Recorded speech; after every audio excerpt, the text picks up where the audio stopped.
Алдыда Түркиянын Самсун шаарында өткөн Технофест 2022 техникалык фестивали тууралуу сюжет бар. Назарыңыздарды дал ошол сюжетке бурабыз.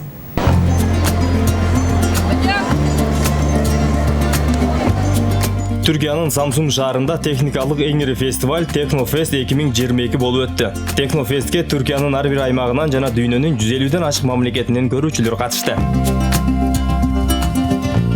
Фестивальга жаш ойлоп табуучулардын эмгектери Түркиянын абадан жана деңизден коргонуу күчтөрүнө таандык тик учактар, учкучсуз учуучу согуштук техникалар көрүүчүлөрдүн көңүлүн бурду.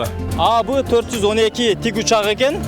Бул тик учак саатына 260-280 километрге чейин учалат экен. Ошондой эле 20 миң тик деп айтылат экен. 20 миң тикке чейин, бийиктикте 20 миң тикке чейин учат деп айтышты. Өзгөчө кырдаалдардын алдын алуу үчүн иштей турган учак экен. Технофестте көрүүчүлөрдүн көз жоосун алган Байкар компаниясы чыгарган байрактар учкучсуз абада сокку уруучу техникалары болду.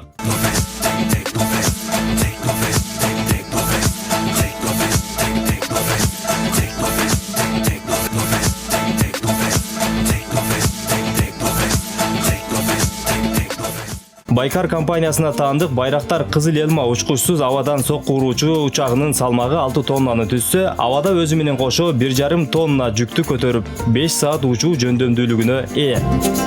Кызыл Элманын бийиктиги 3,5 метр, узундугу 13 метрге жетет. Учкучсуз абада сокку уруучу бул техника 11 километр бийиктикте саатына 900 километрге чейин учалат. Байкар Груп компаниясынын техникалык директору Секчул Байрактардын айтымына таяна турган болсок, байрактар Кызыл Элманын абада сынап көрүү иштери 2023 жылдын башына пландалган. Технофест Түркияда 2018 жылдан бери өткөрүлүп келет.